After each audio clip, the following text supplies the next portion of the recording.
I'm sitting in for Bob Bundy and calling to order the June 13th, 2022 meeting of the Corte Madera Flood Control Board. Going through the agenda item number 2, though she is not here, we are honoring outgoing Flood Board member Stephanie Bennett for her more than 20 years of service to the town. So thank you to Stephanie, and we can all send her our own thank yous offline or in person when we see her. So thank you very much. And also, I don't see them up on screen, but they are on the call, welcoming and introducing our 2 new Flood Board members, Manny Albano and Sachi Itagaki, and their term will begin next month, July 1st, 2022. I'm gonna let them introduce themselves or just wait till next time. Yeah, we can, sure, why not? So Sachi's attending, but Manny said he couldn't make it for this meeting. Okay. Sachi, do you want to introduce yourself and say hello? She raises her. Can you hear me now? Now we can, yes. Yep. Awesome. Great. Thank you. So yes, I have been a resident of Corte Madera since 2018 and happen to have the one of the stormwater pump stations at the foot of our driveway. So got kind of an early intro. So I'm a professional civil engineer, and I've had some interactions with both Chris and RJ from trying to help get some FEMA grants. And that's some of the things that I do in my work with my company. So since we live on the bay, then obviously king tides and climate change and sea level rise, all those things are a big interest to us. So wanted to see how I could help out. All right, thank you. Yeah. Look forward to working with you. Moving on to agenda item 3 is open forum for non-agenda items. Let's see if we have any public comment. Hey, Nathan, everyone, not so much open forum, David Bell here, but I was talking to Rebecca today and thought there's no reason we can't invite Stephanie back at our next meeting, just as an attendee to give her a send off and a congratulation remark. Yeah, that'd be great. Yeah, that's good. Yeah. Do you have access to public comment? I think it was up on my computer. No. Give me 1 sec. I can log into it. Okay. And since it's not on the agenda, I don't think we can go into detail with the status of the stormwater update plan, but maybe you can just tell us what the schedule and what's going on with that. Yeah, go ahead and give a few remarks, Chris. The storm master plan. Yes. Yeah. So we're still just in the beginning phase. Our consultant so far has done a drone survey of the lagoons and canals. So they're right now analyzing that data, and they're going to model, the capacity of the lagoons and give us some information there. They are gathering data where we just gave them a bunch of hard copy files of all our pump stations. So they're going to do surveys there. And they're currently working to update our GIS maps of the storm system. But I think their sub-consultant who's working on that got sick, so they're a little behind schedule on that one. So that's kind of where we're at right now. I think maybe a little bit behind schedule, but we're not expecting any the first submittals for a while. So yeah. And then I've read some of the past reports that were similar versions of that. I think in 2007 was one of them, and I would definitely encourage them to take a look at those before they finish their work. Yeah, absolutely. mm-hmm. Yeah, a lot of those were linked to the RFP, I think. Yeah. 10 or so documents. Yeah. Any other open forum items from anyone? Nothing on the email. So. Okay. Okay, agenda item number 4 is the approval of the meeting minutes from the December 13th, 2021 meeting. Does anyone have any comments or updates on those minutes? Not, can we get a motion to approve? Motion to approve. David. I second. This is Brian. Okay, that's a second. So please mark the December 13th, 2021 meeting minutes approved. I don't mean to cut in, but it's reminding me that we haven't met since December, and we had a fairly sizable rain at the end of December, and I wanted to report that the stormwater improvements in Corte Madera and Mariner Cove did a pretty good job draining that water during our recent our winter storms. So thank you from the neighborhood out here in Mariner Cove for that work. It worked out pretty well for us. Excellent. Great, good That's good to hear. feedback. Okay, moving on to agenda item number 5, which is project updates, and I'll hand it over to Chris and RJ. Okay, great. Just open up presentation.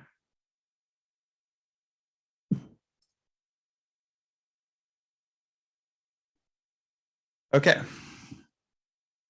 So we've got a few discussion items today, which include Lucky Drive sinkhole, the drainage improvements that are included in the 2022 road resurfacing project, the San Clemente pump station outfall pipe repair project, and then we'll wrap it up with the Paradise Drive complete street project.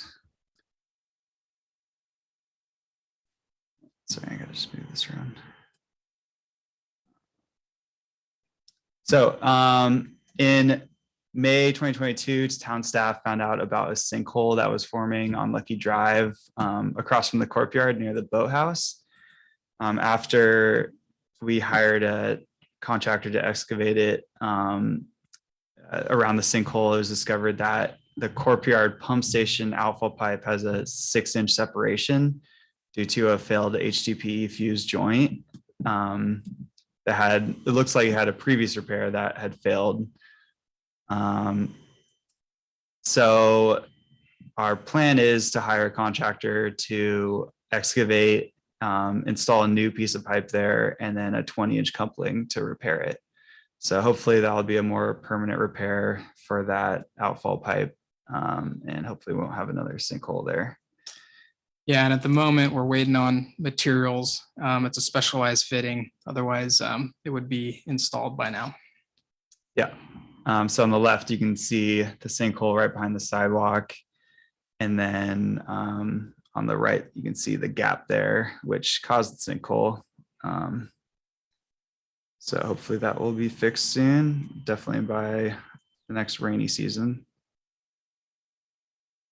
So if you've ever gone into Central Marin or Larkspur on Lucky Drive, right by our courtyard, so right after you make, I guess, the turn off from Pfeiffer and you make a left, and you can see Redwood Highway in front of you. There's kind of a dip in the roadway. That's that water goes to our courtyard pump station, and then from there it gets pumped into Corte Madera Creek.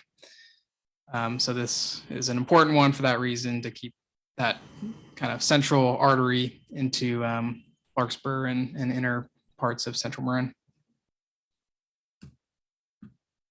Any questions on that update?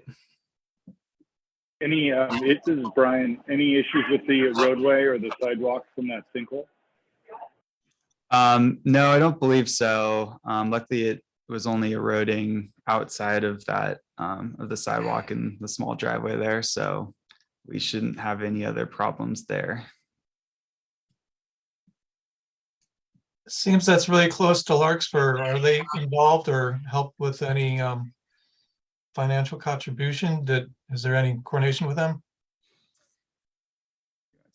So for this one, so that the bridge structure is pretty defining line between Corte Madera and Larkspur, and so this one happens to be on the Corte Madera side, and the bridge itself is ours as well. And so I don't think it's their responsibility on that for those reasons. I think historically it has been ours.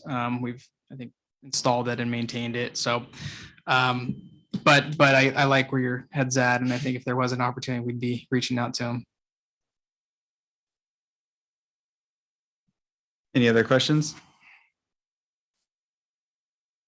Okay, moving on to the next item. So storm improvements in the 2022 road resurfacing project. So this project, we're planning to Cape Seal a long list of roads, which I will show you in a exhibit in the next slide. But Do you want to give them a little explanation on Cape Seal and? sure. Yeah, so Cape Seal is basically two sealant treatments on top of each other. One, it is a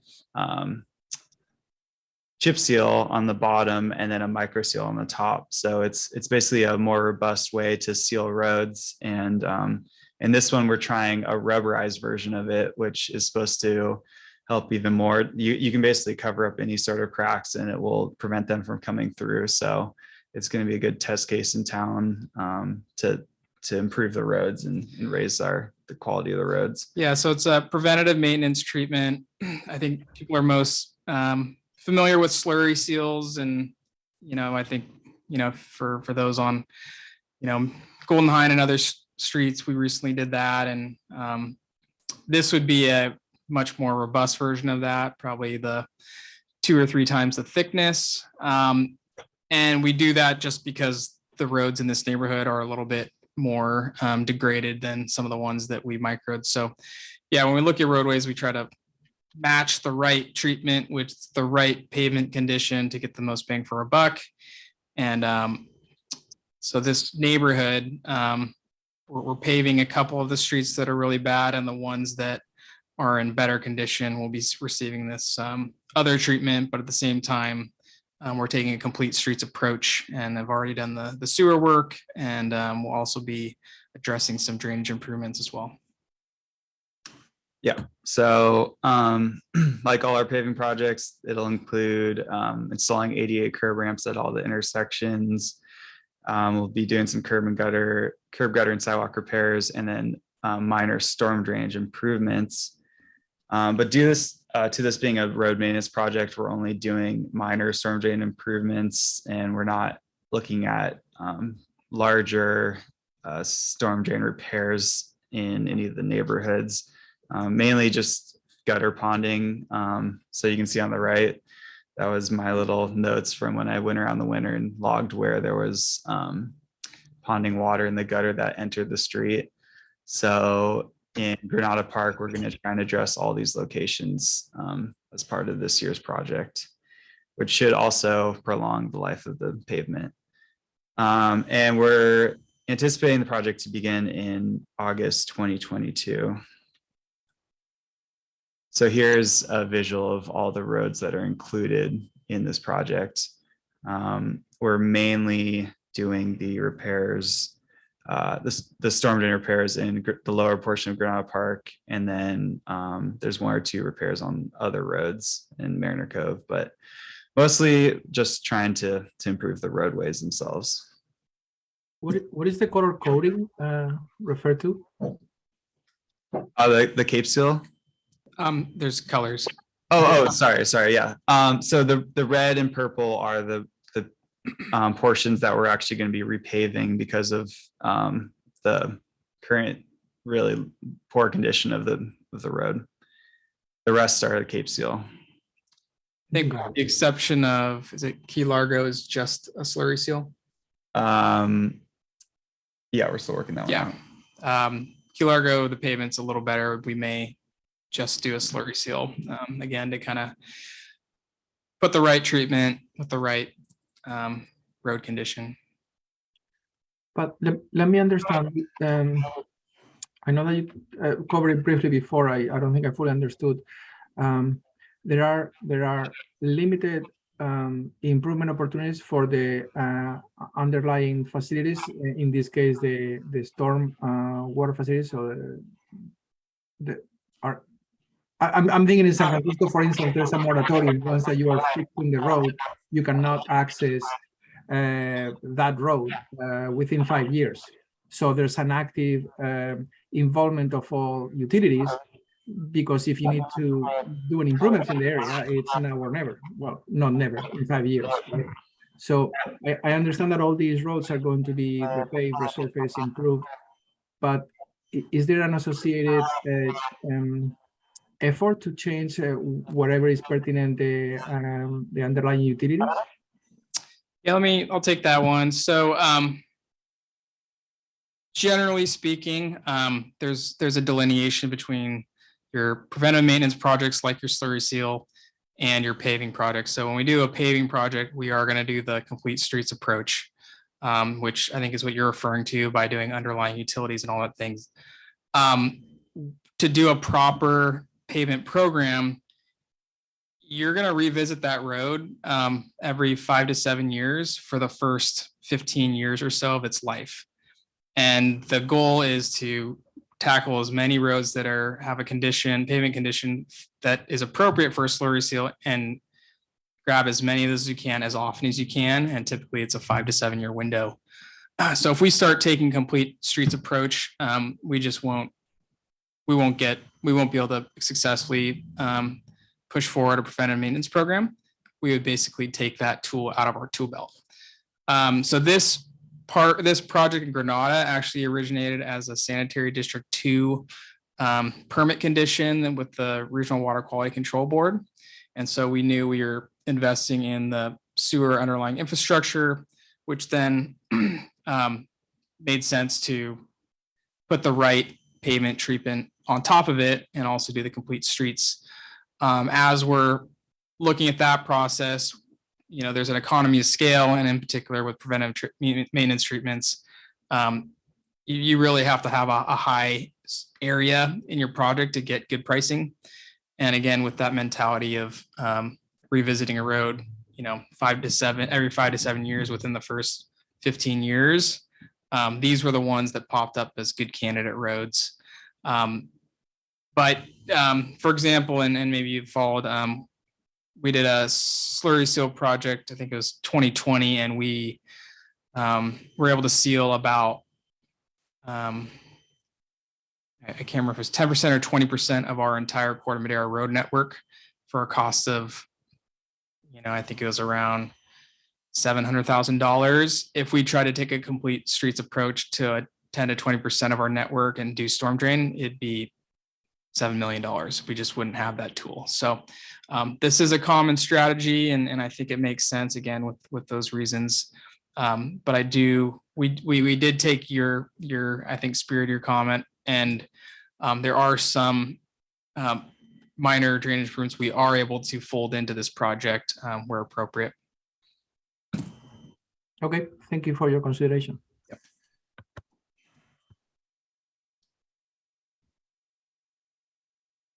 So here's a few examples of ponding on a few of the streets. Top left is Key Largo course. So that'll be one of the locations we're going to install a new storm drain to address. Bottom left is El Camino Drive. Bottom right's Estrada, and then top right is Morningstar course. So these were some of the larger ones that we need to address, because anytime water's sitting on the pavement, it lowers the quality pretty quickly. So those need to be fixed. So any other questions on that project? Okay, so moving on to our third project update. This one's the San Clemente Pump Station outfall pipe repair. So similar to the first one, we discovered a sinkhole that had formed just downstream of the San Clemente Pump Station, right off Madera del Presidio, and that was in February 2021. After hiring a contractor for an emergency repair, we discovered that there was a large hole in the bottom of the pipe due to corrosion. And we also discovered that it had been temporarily repaired in 2016. And surprisingly, that had lasted 5 years until it started leaking again and eroding the soil around it. So since then, we've hired Schaff and Wheeler to put together an alternatives analysis for the outfall pipe and to analyze the data we'd already collected. And so they completed that in October 2021. So here's an exhibit of the pump station on the bottom left, and then the force main where it pumps the water to Paradise, then down to San Clemente Creek, where they have the outfall. So in February 2022, Schaff and Wheeler began the design phase of their contract to try and address all the issues with the outfall pipe that were identified in the alternatives analysis. So I'll go through the list. So there's an infiltration leak at the transition from the discharge pipeline header to the welded steel pipe. And so that is what caused the sinkhole. There's a fairly large hole in the bottom of the pipe. So every time the pump kicks on, the pressure causes it to shoot water out of the bottom of the pipe. There's another much smaller infiltration leak at the transition from the welded steel pipe to the reinforced concrete pipe. And I have an exhibit on the next page where I'll point these locations out. There's a existing buried expansion joint that doesn't have a protected shroud. So unfortunately, that's going to have to be replaced because it wasn't installed correctly. There's a coating failure within the pump station discharge header. So they put some sort of epoxy coating on the inside of the pipe to prolong the life. And unfortunately, that has been coming off in large chunks, and it actually, those chunks floated downstream and got stuck on the grate where the water comes out and almost caused that thing to get ripped off. So our maintenance team has been collecting the material as it's come off, but it needs to be replaced before the pipe starts to corrode. There's been quite a bit of settlement on the pipe, and so it's causing cracks in the pump station, and the one wall where the pipes come out of is actually almost completely hollow right now due to the angle that the pipe is at. This is a similar note, but the pipe supports are damaged because of the settlement. And then this number 7, the pipe from just downstream of the pump station all the way to the end is reinforced concrete pipe. And there's been several failures at the joints where large sinkholes have formed on Madera del Presidio and on Paradise in the past. So, while we're doing all this work, we're hoping to try and have some sort of permanent solution to prevent that from happening in the future. And then they noticed some potential pipe settlement and sags in the pipe from the CCTV we did in 2016 and 2021. So here's a little diagram. We got the pump station on the left. This wall of the pump station, if you can see my cursor, has been pretty badly damaged due to the pipe flexing. It's moving down, so this is getting damaged. The header where it goes underground is where we're missing the interior epoxy coating. And then here's where the main hole is that's causing the sinkhole. It's right between the two pipes. And we found out that there's one section of welded steel pipe that was not connected to the anode protection. So it's been corroding over time. And then, oops, lost my cursor. And then this is the joint where the welded steel pipe is connected to the reinforced concrete pipe. And so from here down, we're having issues with the joints between all those sticks of RCP. Yeah, so San Clemente pump station is one of our larger pump stations. And this profile exhibit doesn't do it justice of kind of what's going on. The pump station is, I think, designed to not have significant settlement, yet the pipe and manifold are settling at a higher rate. And there's actually, it's 3, right? 3 parts of the manifold into one. Yeah. Yeah. So what you see there with the kind of coming out of the building, it's actually a series of 3 pipes, and it's a custom manifold that has 3 pipes that enter into one 54-inch pipe. And that whole system is compromised and settling and all those things. And right there at the rubber expansion joint is where it's been leaking, and then causing water to shoot out and then eventually surface. And so that's the primary concern at this point that we're trying to design and solve. Yeah, and part of the issue is that the outfall is at about 4-foot elevation. So when there's high tides or king tides, it builds a lot more pressure on it because it has to pump that water out when it's below the level of the creek there. So that's also making things worse, and it probably will continue in the future as sea level rises. Yeah, and as even if we are, as we develop a design and an ultimate design, I think a big part of that project is going to be really finding the best way to actually construct it, given the constraints with the tide and all of those things. But trying to get in there when the tide's low to where you can, access it, clean it, line it, all those things, all while you're not inundated by the natural high and low tides. Yep, exactly. So our consultant Schaffen Wheeler hired a company to do a soil boring next to the pump station to try and forecast current settlement and future settlement. And what they discovered, which we just recently found out, was that they're estimating there will be another 11 inches of settlement over the next 60 years for the pipe, and then up to 25 inches of settlement over the next 200 years, which is going to cause a significant or major deflection in the pipe and the pump station, which will cause a lot of damage over time if it's not dealt with.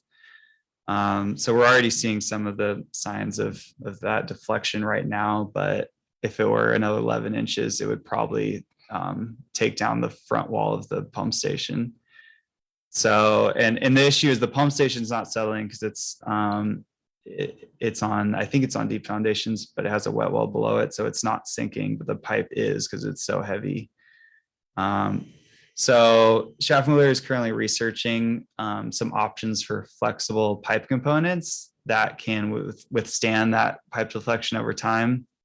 Unfortunately, finding something like that for a 52-inch pipe is going to be very costly, but it's definitely going to be necessary with the forecasted settlement that's going to happen. And then, so for this project, we're anticipating the design is going to be complete by September. And then as budget allows, we'll bid it and try and make all these repairs likely next year. So hoping that it will survive another winter. Yeah, so kind of order of magnitude. I mean, I think common pipe deflection might be 5 degrees or so for just kind of your common pipes. So this, these settlement values are going to require a specialized coupler, and they're somewhat common in smaller diameters. We could probably find this part within a month or two in a 12-inch diameter or maybe even a 24-inch diameter, but you get up to this size and range, and everything's a custom solution. So we'll find something, but it's not something we can head down to Water Components and pick up off the shelf. And this is obviously a priority project. It serves a large watershed, but at the same time, depending on the timing of the design being complete, bidding in and entering into construction right before, right at the onset of winter is probably not the likely solution. We would probably try to shore it up and get through the season and move into construction sometime in the spring of next year if all goes right. Okay. Any questions on that one, the San Clemente pump station? Yeah, let me understand. So what you have is a short-term solution, and then you're looking at this long-term solution to accommodate for the ongoing settlement. Is that correct? Yeah, we're hoping to take care of the settlement issue right now, so that we won't have to revisit it in the future. Hopefully, with all the steps we're taking, the pump station will be good for a long time. Yeah, and I would say, we just have a Band-Aid right now. and we might even have to do another Band-Aid before the winter. And the long-term solution is kind of twofold. It's, addressing the settlement and then also finding the right and appropriate mechanical parts to, fix the pipeline itself. And have you considered ground improvement to prevent further settlement or mitigate for it? Yeah, I think have you had discussions about lightweight fill and other things like that with Schaffenweiler? I think they've looked at it, but it may be cost prohibitive. I'll definitely bring it up with them again, but I think to excavate, just the fact that it runs down the middle of Paradise and Madera del Presidio would be a pretty interruptive project to excavate it out. Yeah, no, I meant the ground improvements in the vicinity of the pump station and the connection of the discharge line and the connection that you showed there, like so localized, not along the entire alignment of the pipe. Oh yeah. I think when they do replace the pipe, that welded steel pipe and anything they excavate, we've typically been using lightweight backfill for all the sewer projects as well, just as a precautionary measure. So I think we would do that. But the problem is the reinforced concrete pipe as it goes down is extremely heavy, and that's the portion under the road, and that's what's going to cause it to deflect over time. So yeah, so I think I'm hearing you, Ramon. Anything that would be open cut, that's a good opportunity to improve the bedding and the underlying soil and make it less likely to settle.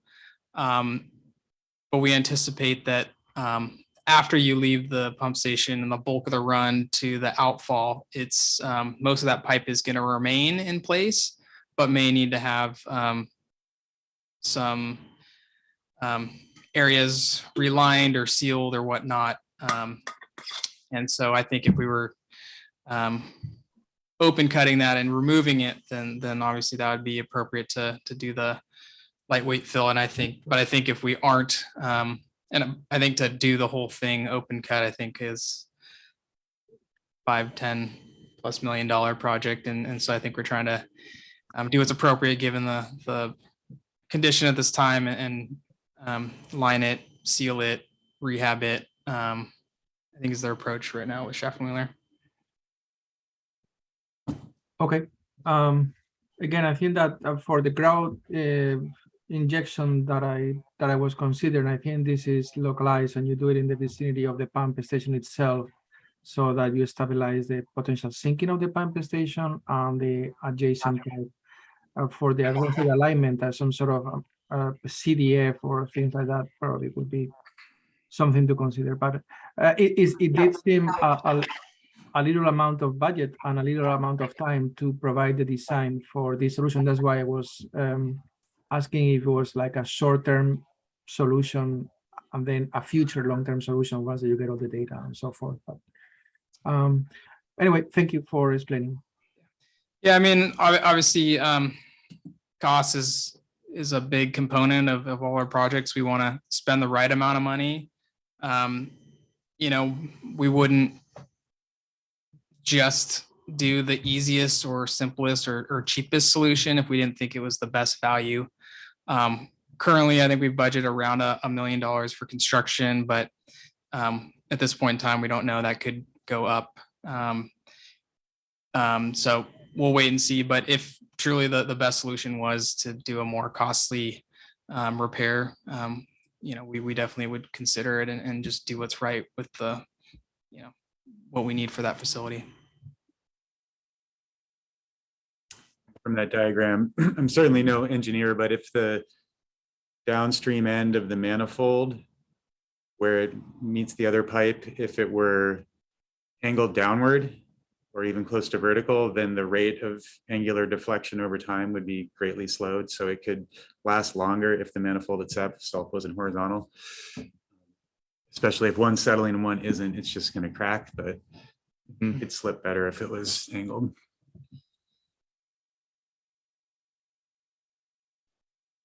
Any other comments or questions on this? Okay. So our final update of the evening is the Paradise Drive Complete Street Project. So BKF engineers have begun the design of the project, and the town's held several public workshops, mainly to determine the scope of the multimodal portion of the project, because that is kind of the more contentious area. Although the town, we're definitely committed to improving the storm system and the flood protection measures. And those include, we're looking at raising Paradise Drive to protect against future sea level rise and flooding from the east side of the road. And then we're analyzing the watershed to determine if the existing culverts have enough capacity for regular storm events. So that is what we've been working on right now. And unfortunately, we haven't really completed all of the analysis, so we don't have a whole lot to share, but we just wanted to make sure that you knew that it was being included. Yeah, I think at this point, we just wanted to give you an update and tell you a little bit about our approach and show you what we have to date. But on this particular item, we're still running some numbers and kind of waiting on some modeling, but Chris has some additional slides to show. So here's one of our old storm maps that shows all the storm drains on the section of Paradise Drive that are included in the project. So can you zoom in a little bit? Oops, I don't know if I can, but I'll just point everything out. So on the left side, it's a 12-inch reinforced concrete pipe that goes under the road. The main one is second from the right. It's two 36-inch reinforced concrete pipes that go under Paradise and drain into the bay. So that's draining most of the area off Ring Mountain and to the east of the road. These two pipes don't go under the road, so they're just draining basically around Marin Monastery and going over. And then we have these two, there's two 27-inch reinforced concrete pipes that go under the Up and Away and Upland Circle. And so, this winter we observed water building up in the ditch that goes along the east side of the road and spilling over Paradise. So we want to figure out what's causing that and if we can include improvements to fix that as part of this project. So that's our goal. Do you know the elevation of those outfalls? I don't know them off the top of my head. Yeah, I'm not sure. But yeah, we do have them in this topographic survey. We just have to be able to zoom in and click on the point. Idea being that, the raised Paradise Drive is essentially going to act as a levee, and it may get higher in the future. Who knows what's going to happen, but there will come a day, probably a long time in the future, but there will come a day that all of those will have to be pumped, at least for certain tidal events. So it's good to know how far in the future we have to plan starting to pump from the inside of whatever structures we build. Yeah, we'll definitely have those conversations. I think there's another possibility that those pipe profiles could come up as well and get above the tide or a grading soil. And that'll be part of this effort to really understand those questions. Yeah, so here, this is the topo of Paradise.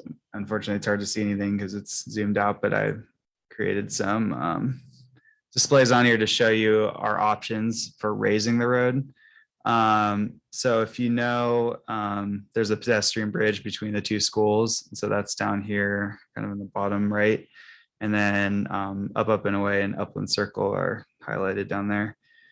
So the lowest point of the road is 8.45 feet, which is pointed out right there. Luckily, most of this section is actually at a higher elevation. As you get over here, you're getting up to 12, 13 feet. And then same with the other direction, it kind of quickly goes up to a higher elevation. So we only need to focus on like one portion in the middle. So this highlighted area would be the area we'd have to raise to get the whole road to a minimum of 9 feet. This section would be to get it to 10 feet. And this section would be to raise it to 11 feet. So the area itself isn't too much. And it definitely could, depending on how high we want to raise it, it could be incorporated in this project pretty easily. The only thing that may inhibit us from raising it too high is actually the pedestrian bridge itself, because we have to have a certain clearance between the road and the bridge. So that's the one portion we're still trying to figure out. Yeah, so a couple of things on that. I'll go back. Obviously the clearance and the bridge are one of the main factors. There's also, as you build up in kind of that prism shape, the higher you go, you lose a little width. But I think this project is committed to, accounting for, future sea level rise, even though these aren't the worst elevations for current day, but this is a big investment. We're going to spend, and hopefully with grant funds, several $1 million on this multimodal facility, and we hope it lasts 50 plus years. And so it makes sense to look at what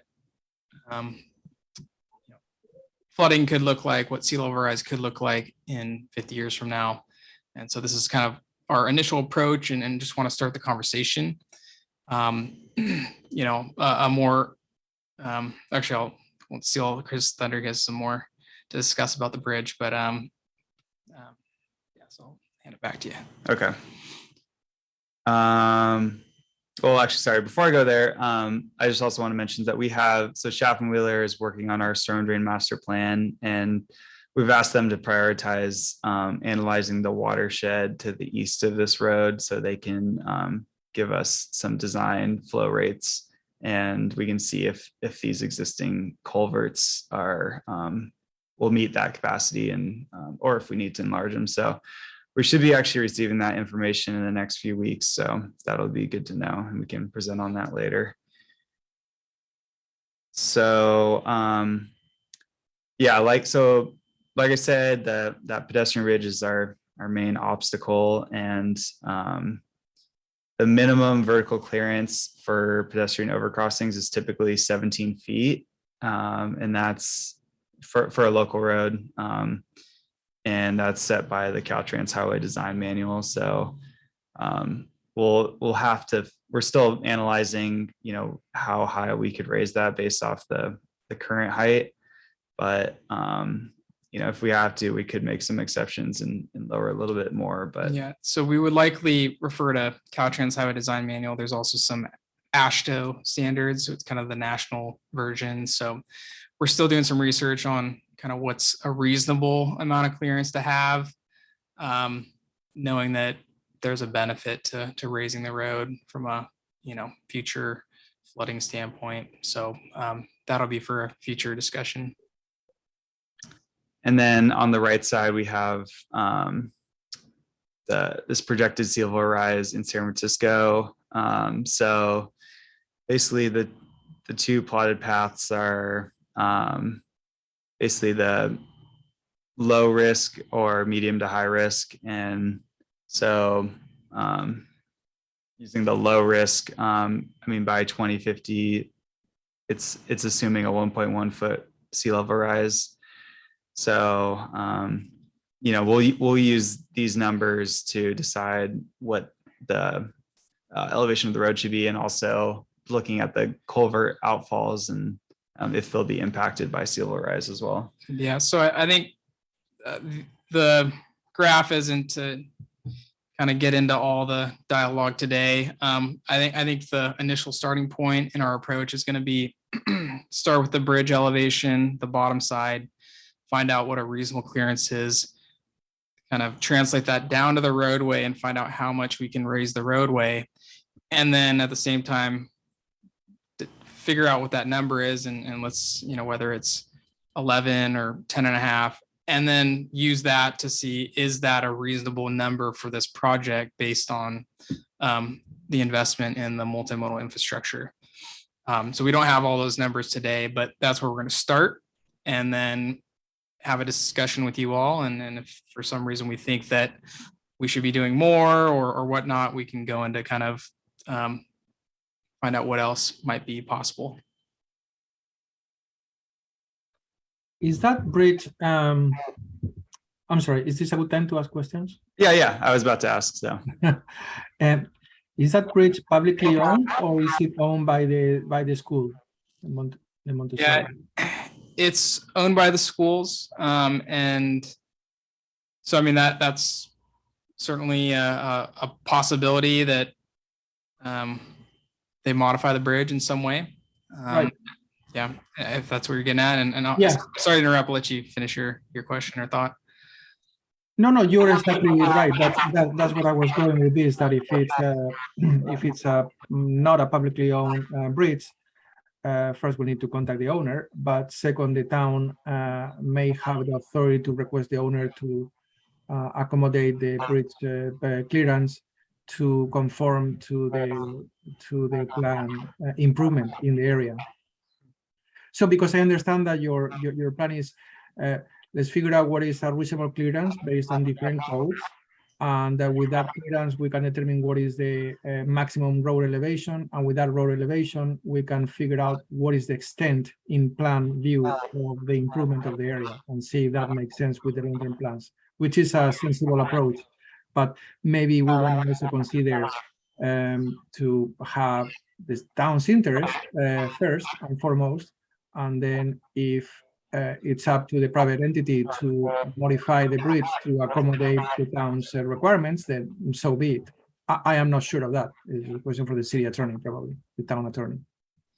Yeah, no, and I think it's a good point, and I think it's definitely something we'll add to the discussion. And whether that's at some point, you know, it's going to come up, and whether that's as part of, call this project phase 1 or some project down the line. But, you know, we want to have, you know, a set of options. And so, you know, we'll have a dialogue and an analysis on, you know, what should be included in this project, but we may also outline that in 30, 40, 50 years, phase 2 will look like this, and it could involve retrofitting the bridge, or maybe depending on the number, maybe that time is now.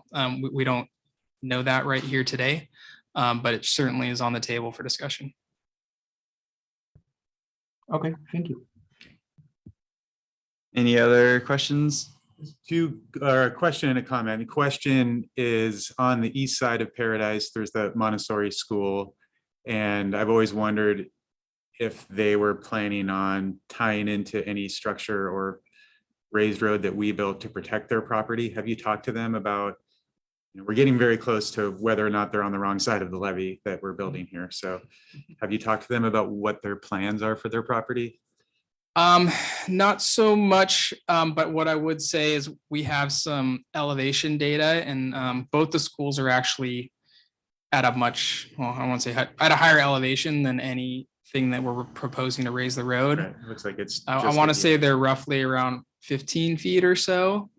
And so it's not a situation where we're protecting the road and leaving them behind. We're actually trying to get the road up to a similar or higher level, but still not to where the schools are themselves.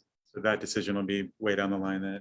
Yeah. And then the other comment was the graph you showed, the California sea level rise document. Those blue and orange lines, I mean, this is taken right from the document, I think, and those blue and orange lines are given as a proxy for risk aversion for planners like yourselves. But they're also, I believe, probabilities given in that document of those scenarios. And I think it would always be helpful to put those on there here, because these are not the most likely. These are, you know, less likely than half of the sea level rise we might see. So I think when the public is looking at these, it would be good to know that the blue line is actually I forget, but maybe a 5% probability. 0.5% for the blue line and 17% for the orange. 'Cause from otherwise, 2018, and I don't know if that number's been we adjusted don't want to since. worry folks to think that we're headed towards or planning towards an expected 6-foot rise, that there's a cushion if we were to build to that, but just make that clear to the public. Mhm. Yeah, definitely. Any other questions?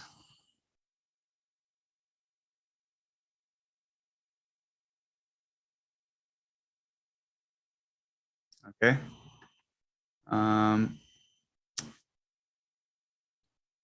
So that I will pass it back to Board Member Blumgren to finish up the meeting. I can pull up the, Okay, the agenda item number 6, the last one before adjournment, is future agenda items. Anything that people want to see on the next meeting?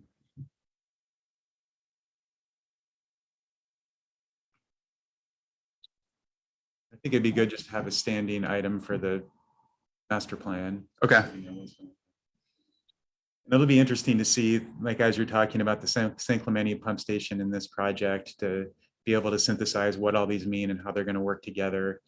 You know, that San Clemente pump station might end up pumping a larger watershed than it does now, for instance, depending on what we decide to do in the future. So it's always good to see how all the sub watersheds fit together based on what they're starting to find out with the master plan. Maybe in that line, maybe it would also be interesting to get an update on that San Clemente pump station project based on the findings and the progress during the future meeting. If staff considers that it makes sense. okay. Yeah, we should know a lot more by the next meeting.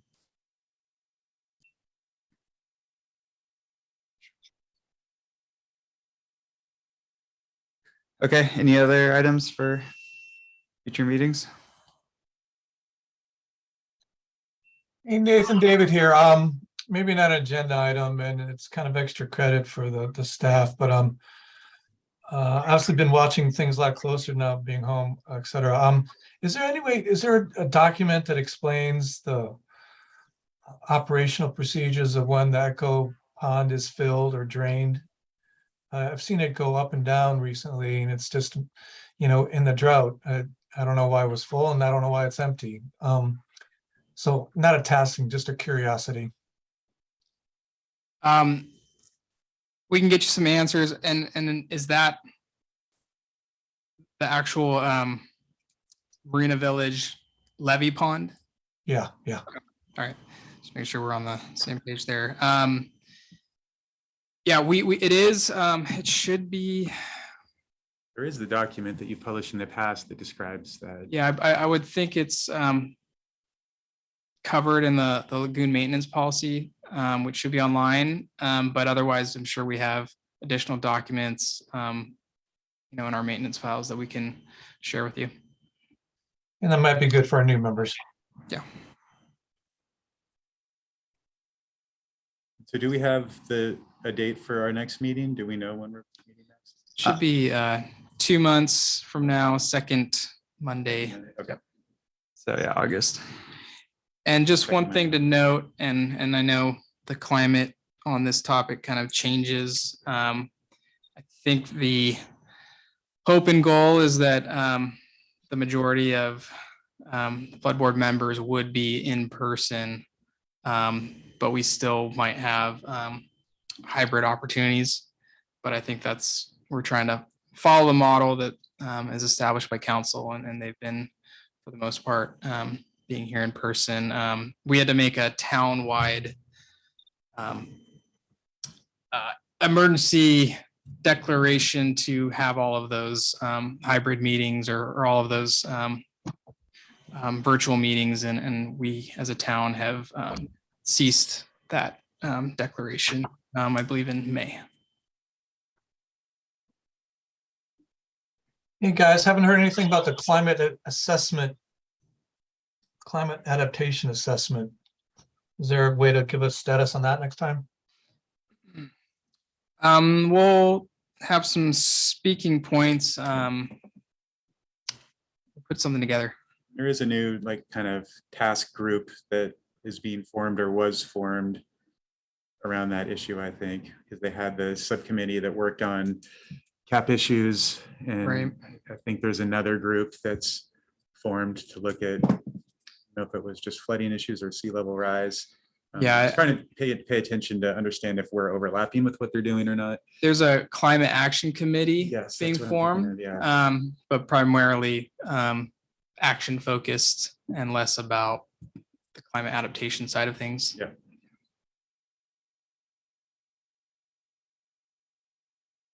Any other items for future agendas?